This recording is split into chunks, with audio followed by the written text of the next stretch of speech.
The message arrived at 2:11 in the morning. Ethan noticed the glow of his phone before he even fully woke up.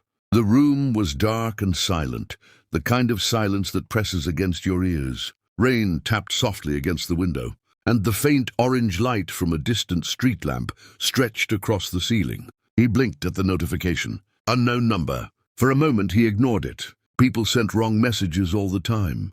But something about the timing felt strange. Almost deliberate. He unlocked the phone. There was only one sentence. Do not take the train tomorrow. Ethan frowned and rubbed his tired eyes. What the hell? He whispered to himself. He checked the number again. No name. No profile picture, nothing.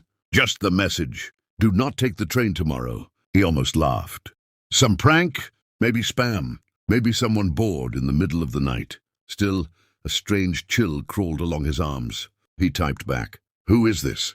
The message showed delivered, but no reply came. After a minute, he placed the phone beside him and tried to sleep again. But his mind refused to quiet down. Why tomorrow? Why the train? How would anyone even know he took the train? Every morning, Ethan rode the 7:40 train into the city.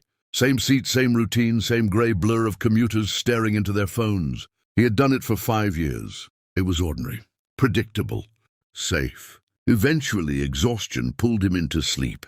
Morning came with pale sunlight and the smell of coffee drifting from the small machine on his kitchen counter. Ethan moved through his routine automatically. Shower, toast, coffee. Yet the message lingered in his thoughts like a quiet echo. Do not take the train tomorrow. He checked the phone again. No new messages. He shook his head. Ridiculous. At 7:15, he grabbed his coat and stepped outside. The air was cold and sharp, the kind that makes your lungs sting slightly when you breathe. People moved along the sidewalks with the usual Monday fatigue. Everything looked normal. Still, when he reached the station entrance, he hesitated. Just for a second. The train platform buzzed with familiar sounds. Announcements crackled through old speakers. A baby cried somewhere in the crowd. Someone laughed loudly. Ordinary. Yet his phone vibrated again. His heart jumped. Another message from the same number. Please listen. Do not get on that train. A strange knot formed in his stomach. He stared at the screen. Who was this? A prank should have stopped by now. He typed again. Why? The reply came almost instantly. Because you won't survive it. Ethan felt the blood drain from his face. A loud screech echoed as the train rolled into the station. Doors slid open. People began boarding. His logical mind fought against the fear rising inside him. This was stupid. Someone messing with him. Yet his feet refused to move. He stood there frozen while the crowd pushed past him. A man bumped his shoulder. Move, buddy. Ethan stepped aside. Automatically, the doors beeped. The train began to pull away. He watched it disappear down the tracks. His chest felt tight. What am I doing? He had just skipped work for a random text. He sighed and rubbed his face. Maybe he needed a break. Maybe he was more tired than he realized. His phone buzzed again. Thank you. Ethan's breath caught. What? Before he could respond, another message appeared. You just saved your life. He stared at the screen, confused. Then suddenly people around him began shouting. Gasps spread across the platform. Someone yelled, "Oh my God!" Ethan turned toward the large digital screen near the station entrance. Breaking news. Train derailment reported 3 miles ahead. Emergency crews responding. For a moment he couldn't breathe. The same train he was supposed to be on. His knees felt weak. The platform erupted into chaos as people pulled out their phones, calling family members, checking the news. Ethan leaned against the cold metal railing. His hands trembled. The message. It had known. His phone vibrated again. Are you safe? He stared at the words. Who are you? The reply came slowly this time. Someone who couldn't save you before. A cold shiver ran through him. Before? What do you mean before? Several seconds passed. Then the typing dots appeared and disappeared, then appeared again. Finally a message arrived. You died on that train once. Ethan felt his heart pounding violently in his chest. That's not funny. I'm not joking. His fingers moved faster now. Explain. For a long moment there was silence. Then the message came. This will sound impossible. But I am you. 30 years from now. Ethan almost dropped the phone. He laughed nervously, though the sound felt hollow. Right. Nice prank. Yet the next message made the laughter die in his throat. Your scar above your left eyebrow came from falling off your bike when you were 10.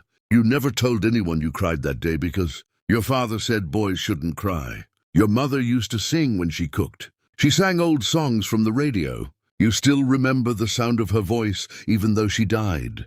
When you were 17, Ethan's hands started shaking again. He had never told anyone those things, not even his closest friends. Another message appeared.